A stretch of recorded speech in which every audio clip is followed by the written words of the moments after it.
As you recall, the purpose of the balance sheet is to report a company's financial position on a particular date.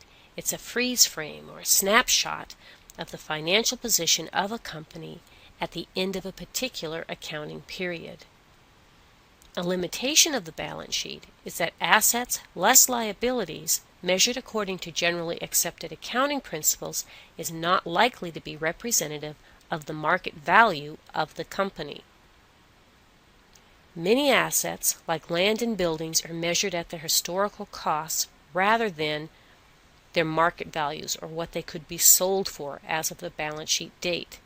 In addition, many company resources, including things like loyal trained employees, experienced management, and the company's reputation, are not recorded as assets at all according to generally accepted accounting principles. However, despite these limitations, the balance sheet does have significant value, as you see on the right. The balance sheet provides information that's useful for assessing future cash flows, liquidity, and the long-term solvency of a company. We can improve the usefulness of a balance sheet with certain formatting techniques. One common technique is aggregating account titles together to reduce the volume that a user is looking at and then providing detail as needed in the footnotes. A balance sheet always has at least one prior year presented with it for comparison's sake so that a user can assess trends or changes. And finally, and this is what we'll look at next, balance sheets generally have classification added to them. Almost all companies provide a classified balance sheet. Classification is basically just adding some important subtotals. Let's look at how these three basic elements of the balance sheet can be further classified to improve the balance sheet's usefulness. Assets are divided into two major categories: current assets versus non-current assets. Here's our definition of current assets. For most companies, it's just the top part of this definition. Current assets are those items that will be converted to cash or used within a year or less. Within a year or less. That would be a current asset. Now, the last part of this just means that when a company has an operating cycle that's longer than a year, then you replace the 1 year with the word one operating cycle. And we'll define operating cycle in a few minutes. What are examples of current assets? Well, you've seen all of these things previously. These would all be current assets. Cash and cash equivalents are oftentimes, in fact, reported together as a single line item on a balance sheet. Cash equivalents are those things that have such a maturity date and such low risk that they're almost the same as cash.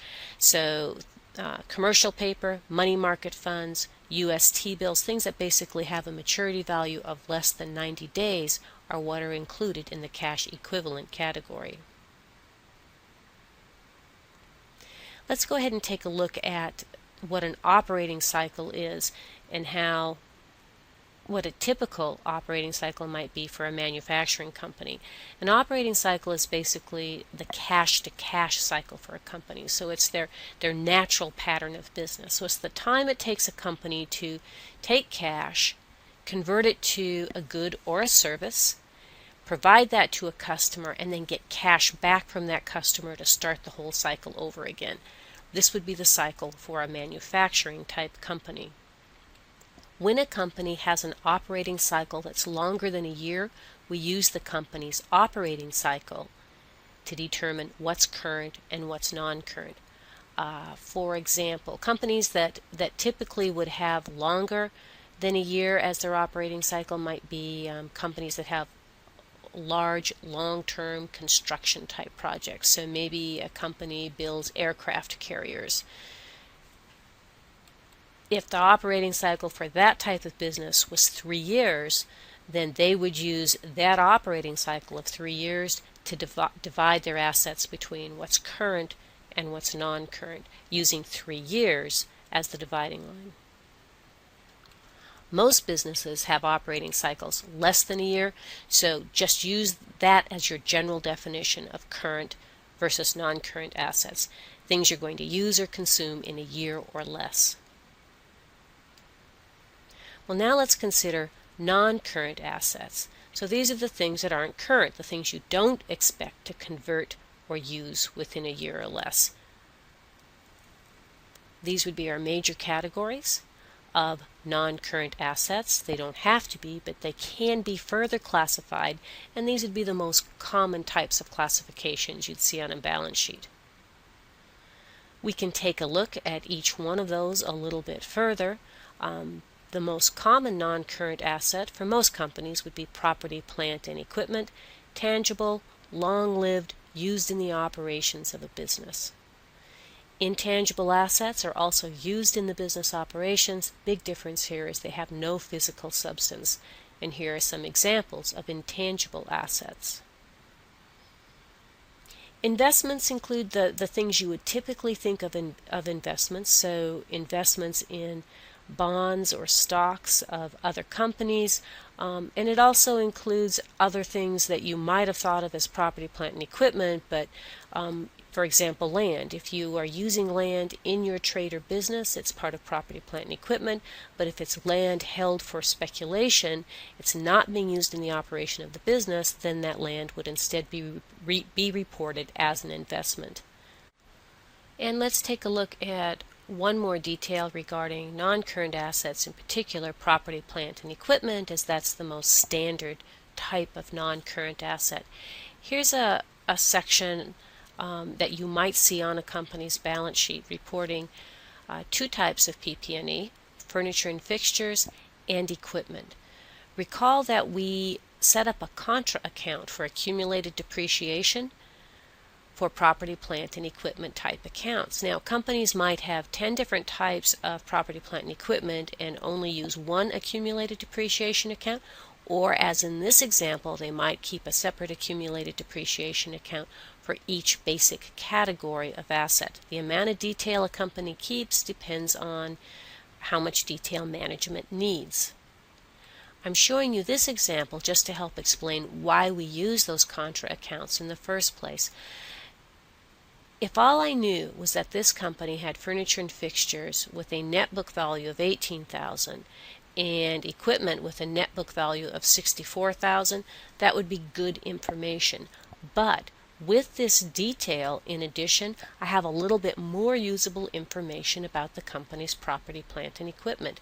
I know that the furniture and fixtures is relatively newer than the equipment. I know that it cost them $24,000 originally, and it's about 25% of the way, $6,000 divided by $24,000, through its useful life. Now, that's not accurate because this furniture and fixture could have been purchased at different days, but in general, I can at least make the assumption that the furniture and fixture is less used up than the equipment. It's not as old. The equipment is more than 50% depreciated, so more of the useful life of the equipment on average has been used up. A lot of companies don't provide this much detail actually on the balance sheet. Some do. Others only report to you the net book value of property, plant, and equipment, and in fact sometimes they don't give it to you by category. Sometimes it's just one line item. But what you will find is this amount of detail back in the footnotes to the financial statements. So it's an example of aggregation on the balance sheet with more detail provided in the footnotes. Now let's consider liabilities. Liabilities are also classified according to whether they're current or non-current. Definition of current liability is right here. Obligations expected to be satisfied within 1 year or less. And again, if an operating cycle of a company is longer than a year, you replace the 1 year with the operating cycle. So, current liabilities, things you expect to pay off within 1 year or less from the balance sheet date. And that last part is important. It's from the date as of when the balance sheet was prepared. common examples of things that qualify as current liability: accounts payable, certain notes payable. Some notes payable could also be non-current. Accrued liabilities, that would be things like rent payable, income taxes payable, unearned revenues in general. And in the case of liabilities, unlike what we do for assets, we actually move liabilities around from the non-current status into the current status as they become due. So you might originally have a 3-year note that you report as non-current, and eventually it becomes due within a year of the balance sheet date. At that point on that balance sheet, that note would then be classified as a current liability. In addition, we take some liabilities and we might report part of them as current and part of them as long-term. So if you have long-term debt, all of the principal amounts that you're going to pay off within a year of the balance sheet date get reclassified as current. So we have a lot more detail for liabilities. We use fewer rules of thumb, and we're much more specific about when these are going to get paid as far as classifying them as either current or non-current. What are some examples of long-term liabilities? These are everything that don't qualify as current, so you'll be paying them off but not within a year or less of the balance sheet date.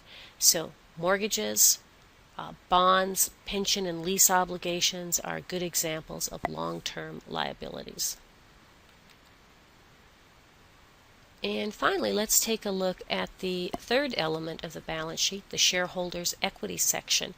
Shareholders' equity has 3 major categories of equity. The first one is contributed capital, but remember it can also be called invested capital. There's a number of types of capital contributions that get recorded in many different account titles. For a corporation, the other major type of equity is its retained earnings. We've talked a lot about that account earlier. The new one here that we haven't talked about earlier is a fairly common account title in shareholders' equity for corporations called accumulated other comprehensive income. Now this account accumulates, as the title suggests, accumulates things that are classified as other comprehensive income under generally accepted accounting principles, as opposed to things that are being accumulated in retained earnings as part of net income on the income statement. So I'll define what kinds of things are being accumulated in this account for you in the next section when we talk about the income statement and the notion of what comprehensive income is in the first place. For now, just realize that this is another category in the shareholders' equity section of a balance sheet.